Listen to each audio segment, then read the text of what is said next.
I did not sleep that night. I lay in the dark of my rented apartment. No longer Sienna Cross. Not quite Rachel Moore. Just a woman staring at a ceiling she could not see.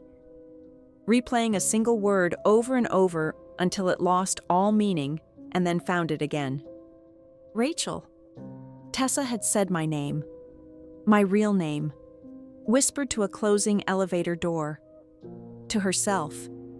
To the ghost she had felt brush past her. She had not been certain.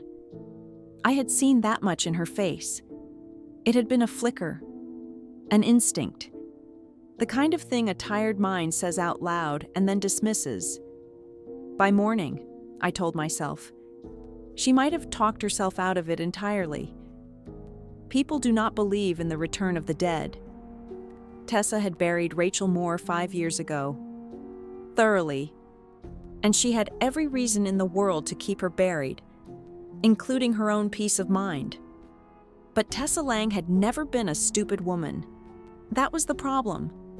I had spent 10 years as her friend.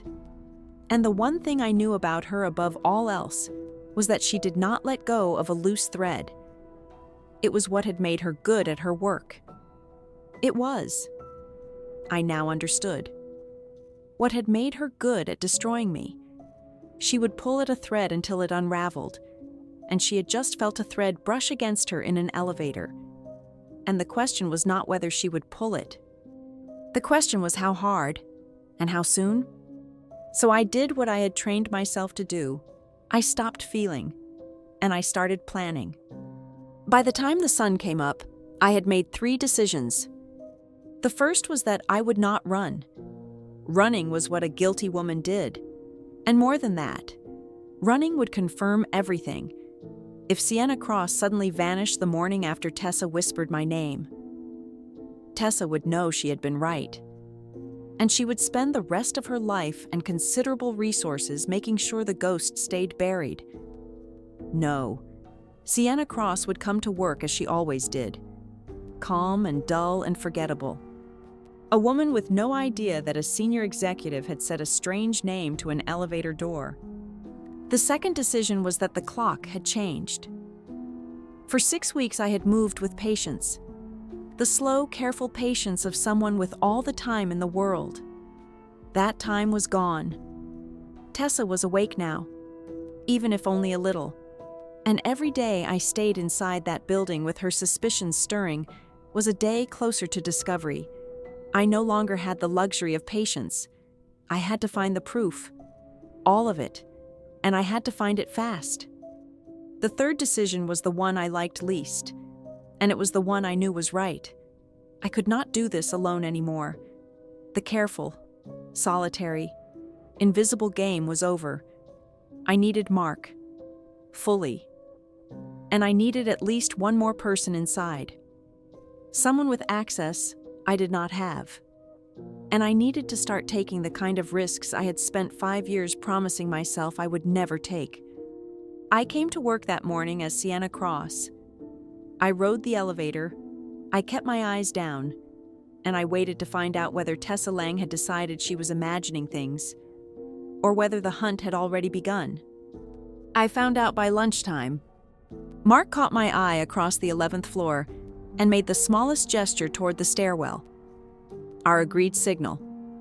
And a few minutes later, we met on the landing between floors, where the cameras did not reach and no one ever came.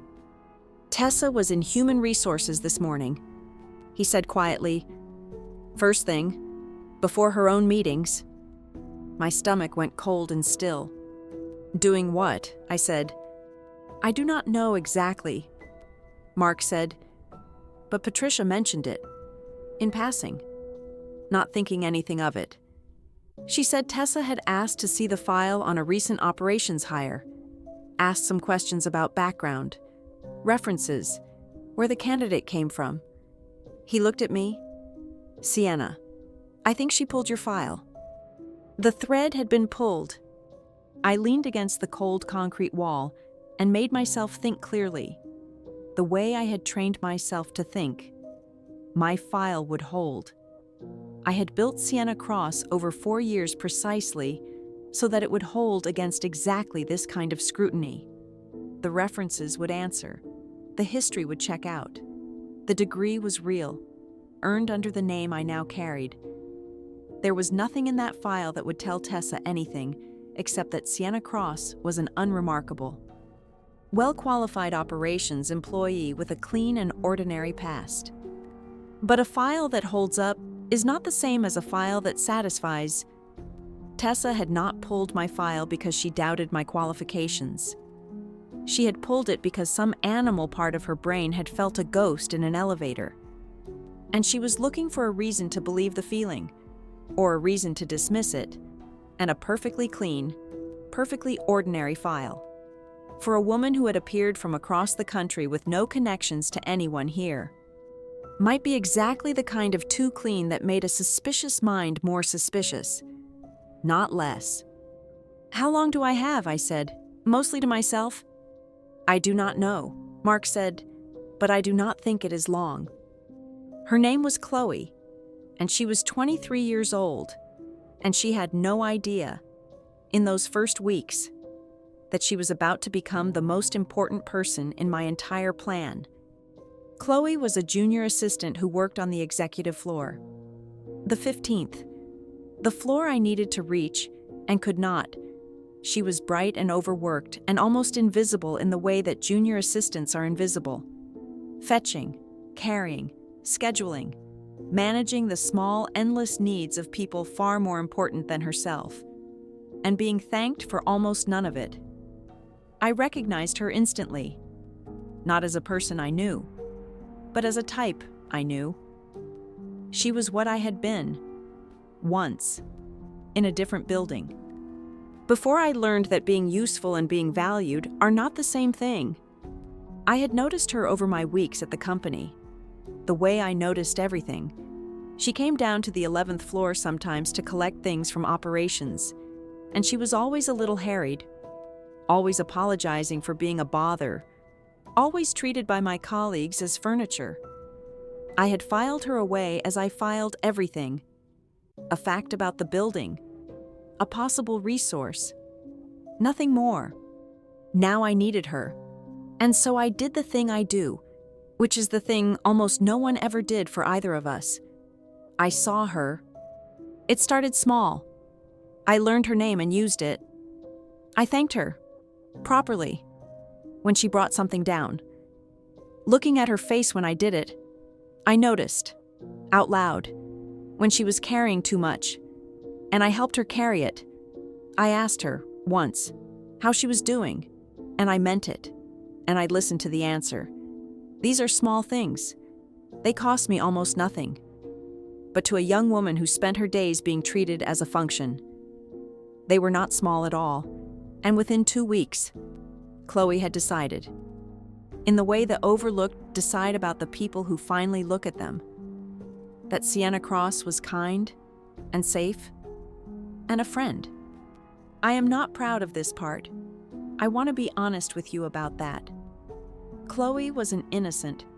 She had nothing to do with what had been done to me. She had probably been a teenager when it happened, and I was deliberately, carefully making her trust me because she had access to a floor I needed and information I could not otherwise reach. There is a coldness in that which I do not entirely forgive in myself. Even now, I told myself that I would protect her, that I would never let her take a risk she did not understand, that when it was over, I would make sure she came to no harm.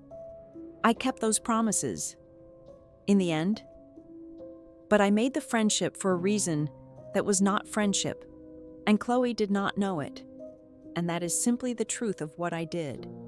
What Chloe gave me, without ever knowing she was giving it, was the shape of the executive floor.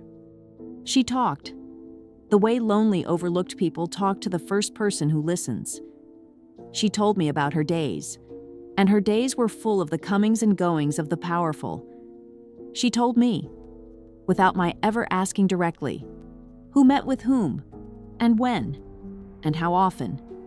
She told me about the chairman, Victor Hale, whom she found terrifying, a quiet, precise, Watchful man who noticed everything and forgot nothing and made the whole floor go still when he walked through it.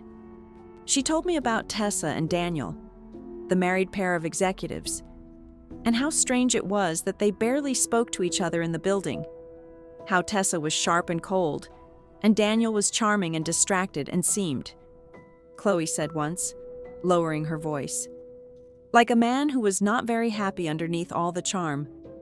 And she told me, one ordinary afternoon, the single most important thing anyone told me in all my time at Hale and Pierce, and she did not even know it was important. She told me about the locked room. There was a records room on the executive floor, she said, that no one was allowed into except the chairman and one or two of his most senior people. Old files, archives, the really old company history, from before the name changed. She had been sent to its door once to deliver something and had been told, sharply, by Mr. Hale's own assistant, to leave it outside and never to come in. She had found it strange. Why keep paper, she said, in a company that scanned everything? Why have a locked room full of old files that no one was allowed to see? Why indeed? I knew, the moment she said it, that whatever truth survived about what had been done to me 5 years ago was behind that door. The records that had been purged from the system had not necessarily been destroyed. Powerful, careful people do not destroy their insurance. They hide it. They keep the proof of their own crime somewhere they can reach it, and no one else can. Because in a world of partners and rivals and shifting loyalties, the thing you did to someone else is the leash that keeps everyone else in line. The truth was behind a locked door on a floor I could not reach, in a room only Victor Hale could open. And I was running out of time. I had broken my rule about distance with Mark, and it had saved me. I broke it again with Chloe, and it gave me the floor. And then, against every instinct I had left, I broke it a third time, with the most dangerous person of all. I let myself get close to Daniel. It was not part of the plan. I want that understood. My plan had Daniel as a target, a betrayer, one of the two people I had come back to expose, to be kept at the greatest possible distance until the moment of reckoning. But plans are made by the version of you that has time, and I no longer had time. And Daniel, I had come to understand from watching him and from listening to Chloe, was the weakest link in the chain that had bound my old life and broken it. Tessa was sharp and certain and would never crack. Victor Hale was a locked door in the shape of a man. But Daniel was a man who had done a terrible thing and had been living inside it for 5 years. And terrible things, when you live inside them long enough, start looking for a way out. I had seen it in the long lunches that produced nothing, in the charm worn thin over something restless and unhappy, in the cool business-like distance between him and the wife he had married less than a year after abandoning me. Daniel was guilty, and guilt, unlike Tessa's certainty or Victor's silence, is a crack. Cracks are where the truth gets out. I engineered it carefully, a work matter, entirely legitimate. That required someone from operations to bring a set of documents to a senior executive. Late, after most of the floor had emptied, I made sure it was me, I made sure it was Daniel, and I made sure that when I knocked on the open door of his office and stepped inside, I was Sienna Cross at her most ordinary, a quiet operations employee delivering paperwork. Nothing more, nothing to fear. He did not recognize me. I had been almost certain he would not. And I was right. Daniel had loved Rachel more, in whatever shallow way he was capable of love. But he had not studied her the way Tessa had not shared an office with her, had not signed 1,000 documents beside her. To Daniel, women were pleasant surfaces, and he had never once looked beneath mine. He glanced up at Sienna Cross and saw exactly what I had built her to be, a forgettable woman with paperwork. And he thanked me with the automatic charm of a handsome man who has never had to learn anyone's name.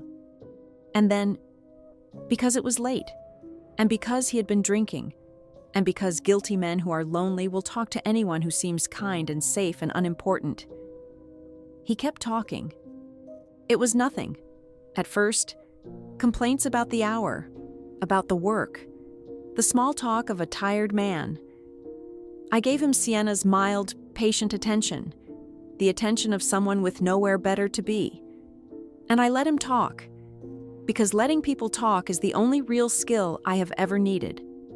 He talked about the company. He talked about the pressure. And then, somewhere in the second drink, he talked about himself, in the loose, self-pitying way of a man who believes he is the true victim of his own bad choices. "You know what nobody understands," he said. "Not really to me. To the glass, to the window, to the city lights beyond it. Nobody understands that you can get carried into something. One step, then another step, and each step is small. And then one day you look back and you are standing somewhere you never meant to stand. And you cannot remember which step was the one you could have refused." I said nothing. I kept very still. "I did something once," he said. "Years ago, we did something. And it was supposed to be. It was supposed to be smaller than it was. It was supposed to just move someone aside. That is how it was put to me. Just moving someone aside. For the good of the company. For the good of all of us." And I told myself that was all it was. He drank. But it was not all it was. It took her whole life. And I knew, even then. I knew it was not fair. And I did it anyway. Because the man asking was not a man you said no to. And because there was something in it for me. And I was weak. And I have been paying for it ever since in a marriage to a woman I do not even... He stopped himself. Even drunk.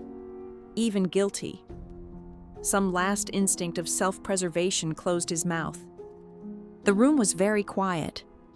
"I should not be talking like this," he said, blinking, seeming to see me for the first time. "To you. I do not even know you. Forget it. Forget I said anything. It is late." "Of course," I said gently, in Sienna's calm, flat voice. "It is very late. I will let you get on." I gathered the signed documents, and I walked out of the office of the man I had once been going to marry. And I held myself perfectly steady all the way to the stairwell. And only there, alone, against the cold wall. Did I let myself shake? Because he had told me. Not everything, but enough. He had confirmed, from his own mouth, that what happened to me had not been an accident, or a misunderstanding, or a true crime I had somehow committed and forgotten. It had been a thing they did, on purpose, to move someone aside, for the good of the company. And he had told me one thing more, one thing that turned the whole shape of my 5 years inside out. The man asking was not a man you said no to. The man asking, not Tessa, not Daniel's own jealous ambition. A man above them, a man whose request could not be refused, a man who had decided, 5 years ago, that Rachel Moore needed to be moved aside for the good of the company, and who had used my best friend and my fiancé as the instruments to do it, and had rewarded them afterward with promotions and titles and each other. I had come back hunting 2 people. There had always been a third. I did not sleep again that night, but this time it was not fear that kept me awake. It was memory. Because if I had been moved aside on purpose, for the good of the company, by a man above Tessa and Daniel, then there was a question I had never properly asked in 5 years of asking questions. I had spent all that time asking who and how. I had never seriously asked the most important question of all. Why me? Why then? What had Rachel Moore been, or known, or seen? That made a powerful man decide she needed to disappear. Jealousy explained Tessa. Ambition and weakness explained Daniel. But neither of them explained a chairman. Victor Hale had not wanted my job, or my fiancé. Victor Hale had wanted me gone. And men like Victor Hale do not spend that kind of effort. Do not build that kind of careful lie. To remove a mid-level employee who was simply good at her work and about to be promoted, they remove someone who is a danger to them. So I made myself go back, not to the grief, not to the betrayal. I had been back to those 1,000 times. I made myself go back to the work, to the ordinary days in the months before everything fell apart, to the accounts I had managed, the files I had touched, the small dry details of a job I had loved and had not thought about clearly in 5 years because the pain of everything around it had buried the work itself. And slowly, like a shape coming up out of dark water, I remembered something. A few months before the end, I had been doing a routine review of a large client account. Nothing dramatic, the kind of careful checking I did without thinking, because I was the kind of person who checked things, and I had found something that did not quite add up. A set of transactions that moved money through the account in a way that served no purpose I could see, in and out, through entities whose names meant nothing to me, leaving the account balance correct at the end of each cycle, but routing a great deal of money through a great many places along the way. At the time, I had not thought it was theft.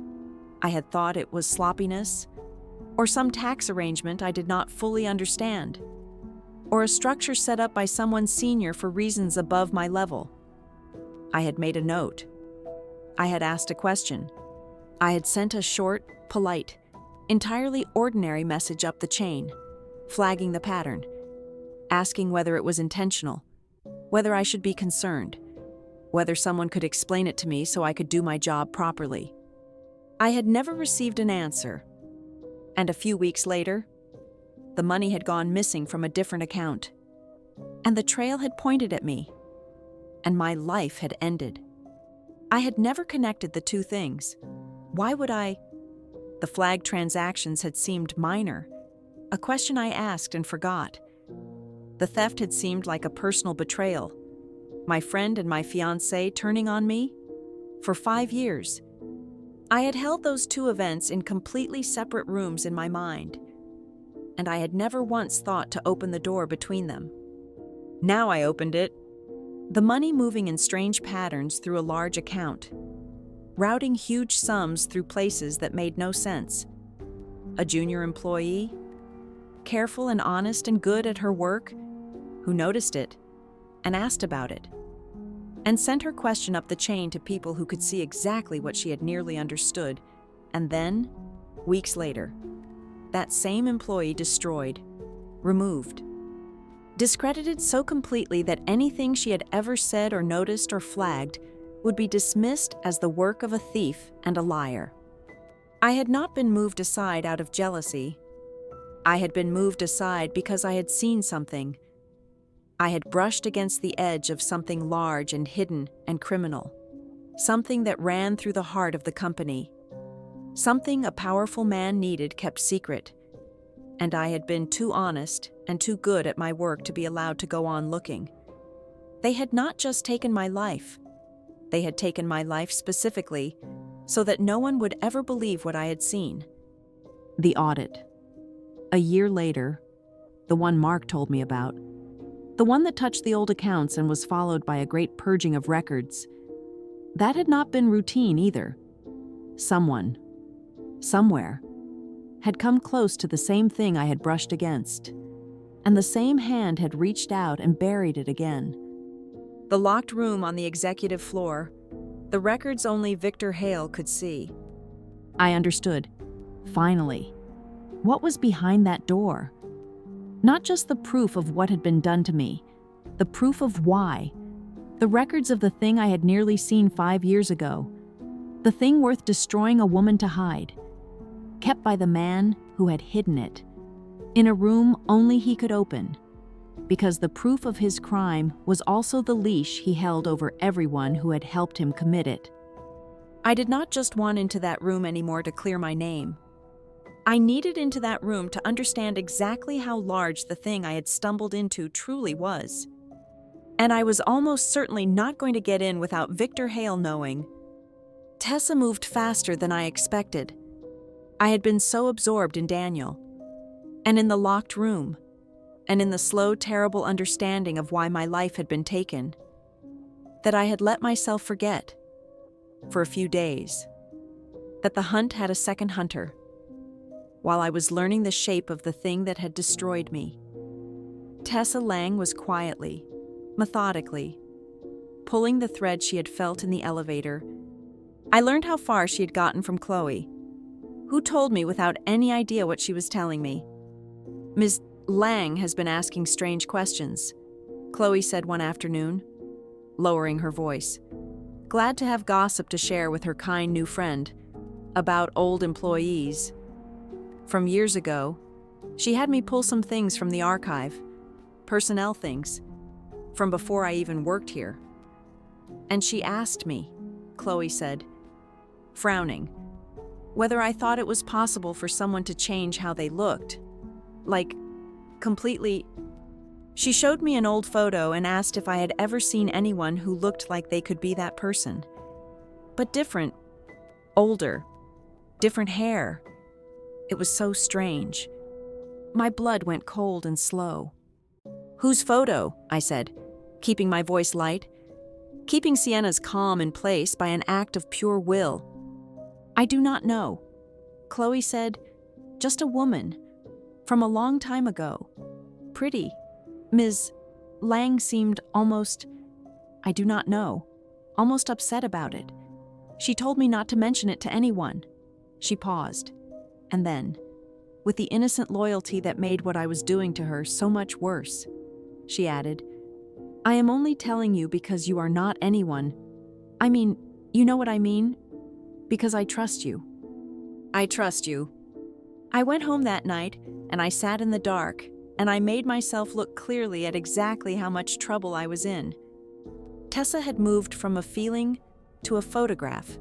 She had pulled the old personnel records, which meant she had a picture of Rachel Moore, and she was actively, deliberately comparing it to faces in the building. She had not made the connection yet, or she would not be asking a junior assistant to help her look. The disguise was still holding. 5 years.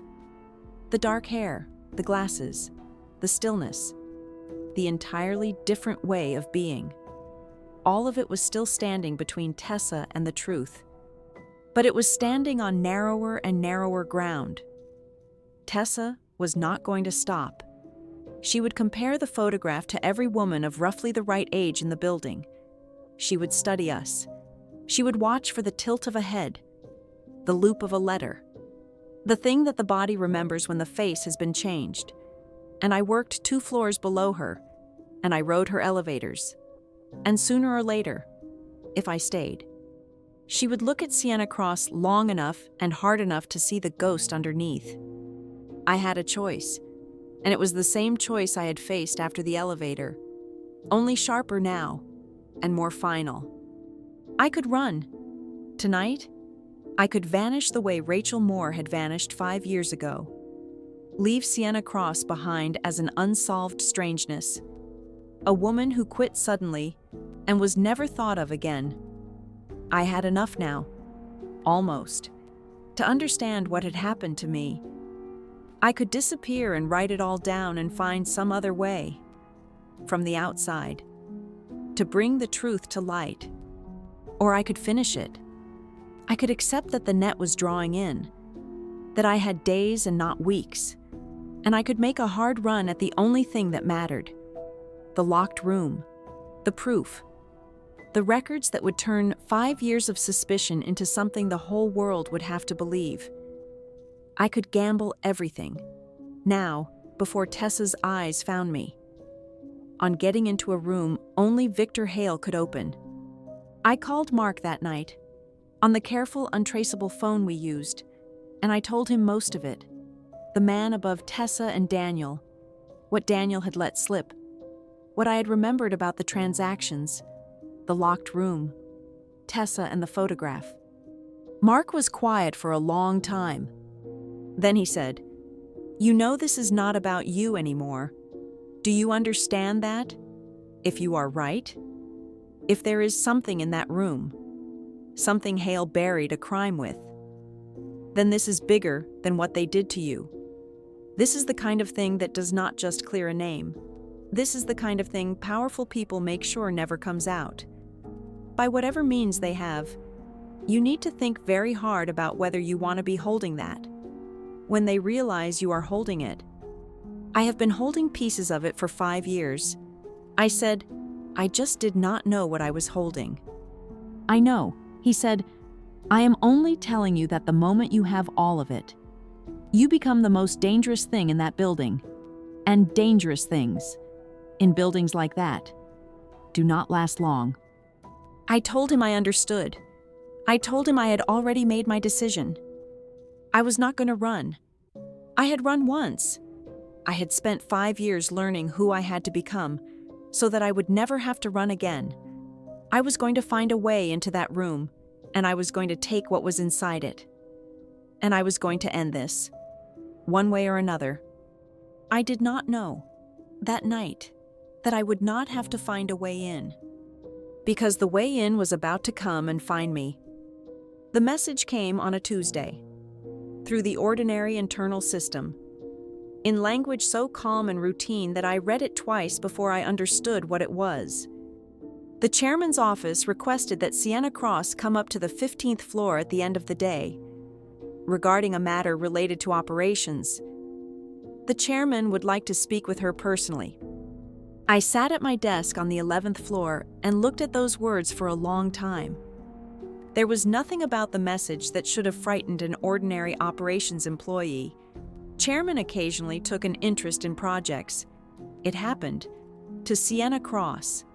It would be an honor, a slightly nerve-wracking summons to meet the head of the company, the kind of thing you went home and told your family about. There was no reason on its face to read it as anything else. But I was not Sienna Cross, and I had just spent 2 weeks learning that Victor Hale was the man who had taken my life. And there is no such thing as a coincidence when the man who buried you suddenly, calmly, asks to see you alone. I thought about all the innocent reasons. I could not make myself believe any of them. I thought about running. The exit was right there. I could walk out of the building at lunch and never come back, and Sienna Cross would simply have failed to appear. And whatever Victor Hale wanted, he would want it from an empty chair. But if I ran now, I would never know. I would spend the rest of my life on the outside, holding pieces of a truth I could not prove, while the man who had destroyed me went on exactly as he always had, untouched, his locked room locked, his secret kept. And there was something else, something underneath the fear, something that had been growing in me for 2 weeks as I understood the true size of what had been done.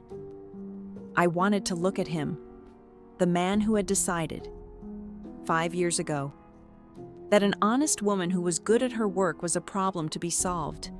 I wanted to sit across from him and look at his face. I found Mark in the stairwell at lunch and I told him. He went pale. "Do not go," he said immediately. "Sienna, do not go up there." If he wanted to meet a random operations employee, he would not do it himself. Personally. At the end of the day, with the floor emptying out, he knows something, or he suspects something. You walk into that office. You are walking into the one place in this building that belongs entirely to him. "Maybe," I said. "There is no maybe." Mark said, "Think. Tessa has been pulling old photographs." Tessa reports to him. What if she took her suspicion to him? What if the photograph she has been comparing faces to came from him in the first place? You could be walking into a room where they already know exactly who you are. I had thought of that. I had thought of all of it. "If they already know," I said quietly, then running will not save me. Because they know where I live and who I have become. And a man powerful enough to do what was done to me 5 years ago is powerful enough to find one woman who runs. And if they do not know, if this really is something ordinary, then refusing to come, or vanishing the same afternoon the chairman asks to see me, is the single most suspicious thing I could possibly do. Either way. Mark. The safest road and the only road are the same road. I go up, as Sienna, calm, ordinary, and I find out exactly how much he knows by how he behaves. Mark looked at me for a long moment, and I saw him understand that I was right, and hate that I was right. At least let me be near, he said. The floor below, the stairwell. If you are not down in 30 minutes, I do something. I do not know what, but I will not just sit at my desk while you walk in there alone. I almost told him no. I almost told him to stay clear, to protect himself, that this was my fight and my risk, and there was no reason for him to go down with me if it went wrong. But I had spent 5 years alone, and I had just spent 2 weeks remembering what it was to have even one person on my side. And so instead, I said, "All right, the floor below, 30 minutes. He nodded. The rest of the day passed the way the last hour before a storm passes. Ordinary and bright, and somehow already over. I did my work. I answered my messages. I was Sienna Cross, calm and competent. For what I understood might be the last time. Because whatever happened in that office, I did not think Sienna Cross would survive it, one way or another. The woman I had built over 5 careful years was about to walk into a room and meet the man who had made building her necessary. And only one of those 2 stories was going to walk back out.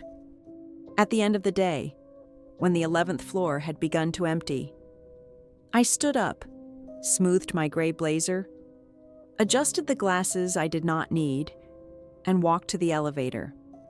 I pressed the button for the 15th floor. The 15th floor was quiet and beautiful and cold. It was a different world from the working floors below. All dark wood and soft light and deep carpet that swallowed the sound of my footsteps. The desks of assistants sat empty. The day's work done.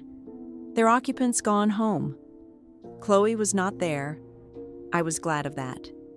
At least, whatever was about to happen, I did not want Chloe anywhere near it. At the end of the floor, a tall door stood slightly open, warm light spilling out of it into the dim. The chairman's office?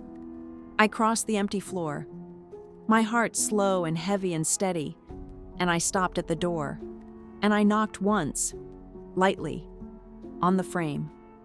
"Come in," a voice said, a quiet voice, calm and precise and unhurried. I went in. The office was large and still and lined with shelves, and the city glittered in the great windows behind the desk. And behind that desk, in a high-backed chair, sat a man I had seen only from a distance in 5 years of watching, and never once across a room. Victor Hale was older than I had pictured, and smaller, and somehow more ordinary, which made him more frightening, not less. He had gray hair, neatly cut, an aligned, intelligent face, and pale, steady eyes that watched me come in with an attention so complete and so calm that I felt it move over me like a hand. He did not smile. He did not rise.